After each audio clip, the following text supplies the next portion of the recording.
Well, my name is Jonathan Lamb, and I teach in the English department here at KU. And broadly what I do is I teach Shakespeare. My signature course is a Shakespeare course. It's just an introductory level. It's English 332. I also teach things ranging from history of the book to, I'm teaching a Milton course next year. So I teach basically anything in the 16th and 17th century British period. As far as my research goes, I do a lot on Shakespeare. My book project currently is on Shakespeare as a buyer and seller of words. So I'm talking about the way Shakespeare engages with the world around him by sort of exchanging with in and through the words that he uses. So my current project actually focuses on Shakespeare, as I said, as a buyer and seller of words. And part of answering the questions, part of addressing that sort of inquiry about Shakespeare engaging with the world around him involves looking at how he used words in particular ways and how those words circulated in the texts around him. So one example, and it seems silly, is Shakespeare uses the word myself in Richard II, which is this play about a king that gives up the crown. And he uses the word myself in one particular scene in such a high concentration that it becomes kind of ridiculously noticeable. So the king who's giving up the crown, he says, "Now mark me how I will undo myself." And that's part of his acting to give up the crown. And then he goes on and he says, "Myself, myself, myself." And that scene is particularly known among Shakespeare critics and among readers of Shakespeare as a scene where the king kind of gives up his selfhood or loses it. His sort of identity is fragmented because he gives up the crown. But I actually argue the opposite, that in using this word myself, he's actually gaining a sense of self. And so what that has meant, what looking at that use of the reflexive pronoun has involved looking around Shakespeare at texts that use particularly high concentrations of reflexive pronouns. So what I've done is use a lot of digital tools and some, not a ton, of corpus linguistics tools to look for the word myself in particular. So what I found, and this is what it's really cool, like all of this hits home, when I found that is that texts that use the word myself in a particularly high concentration are influenced by Stoic philosophy, which was increasingly popular in Shakespeare's period. And so what's really fascinating is that the texts that are talking about the self in a very Stoic way are the texts that Shakespeare sort of draws on. So there are some poems that he uses to write Richard II. There are a couple of other plays, one by Christopher Marlowe called Edward II, also using that word myself really in interesting ways. And so what digital tools have allowed me to do is sort of track the use of this particular term, which is kind of a term that nobody really pays attention to unless you start looking at it this way. And then all of a sudden what it does is bring to light a kind of cluster, an ideological cluster of this particular word that then makes Shakespeare's use of it in the play really interesting and fascinating. And it kind of changes how we see the play.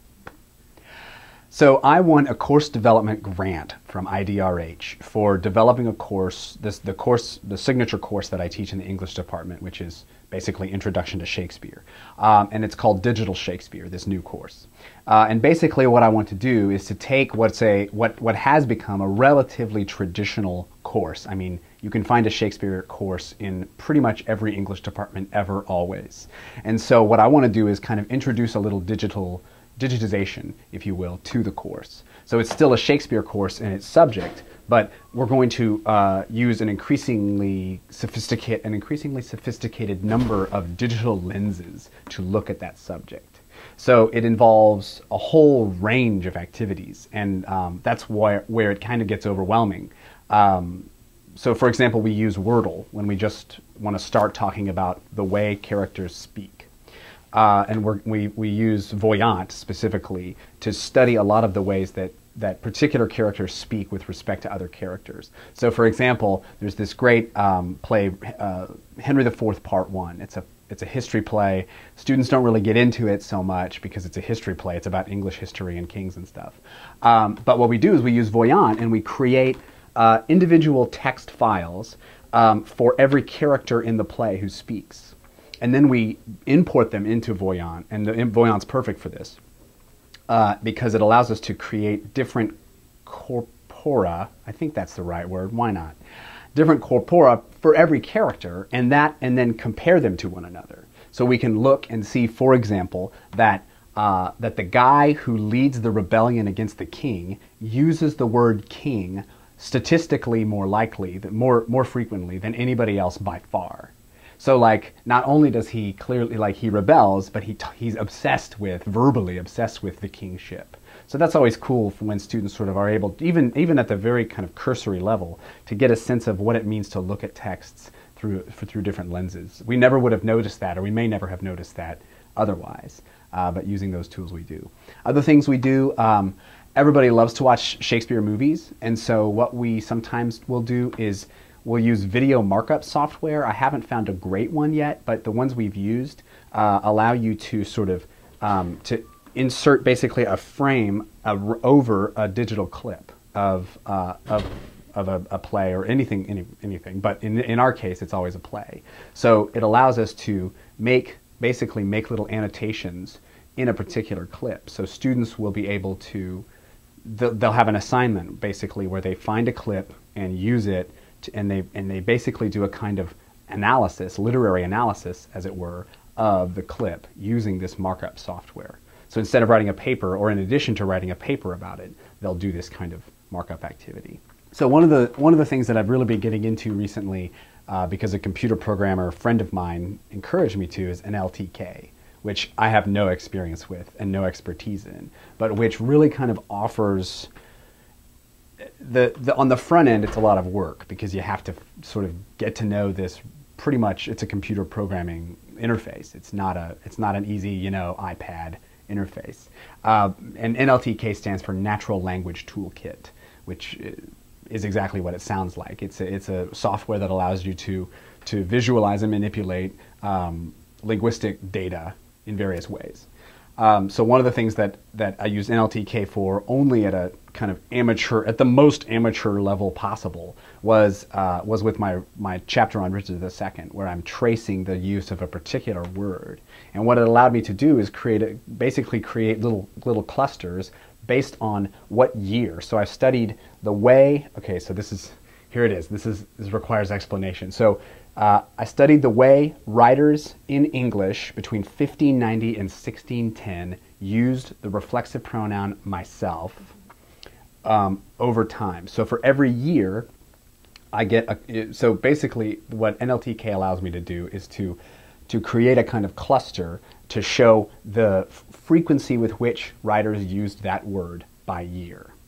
And year is the easiest way because that's basically, without getting more specific in terms of time, it's just the easiest since all of the databases are in year format. So what I found is that between 1590 and 1599, there's this rapid increase in use of reflexive pronouns. And it's because my argument is that the increasing interest in Stoicism, which is a philosophy of the self, also increases in that period. And in the 1600s, it plateaus. So all of a sudden, it's not like this rapid shift, but it does stay high. So it gets high and stays high for about 15 or 20 years after that. So it's really kind of cool. And again, like NLTK allows you to sort of visualize that in a way that otherwise you would have to sit with a calculator and a Excel spreadsheet for hours and hours and hours. So that's an example of a tool that I've used. This summer, the IDRH has given me a travel grant to go to the Folger Shakespeare Library in Washington, D.C. And while I'm there, I will attend an NIH Institute called Early Modern Digital Agendas. And what this is basically, it's a 3-week intensive institute that will involve all kinds of tools for studying early modern texts. So everything from corpus linguistics tools that linguists are already familiar with, but I'm not, to highly sophisticated use of EBO, Early English Books Online, the database. It's actually really quite sophisticated, so we're going to use that a lot. So there are visiting faculty that will come in, and there's a group of invitees, including myself, who will work together. And at the end, the idea is we'll have several different working projects that we will have sort of brought along pretty substantially.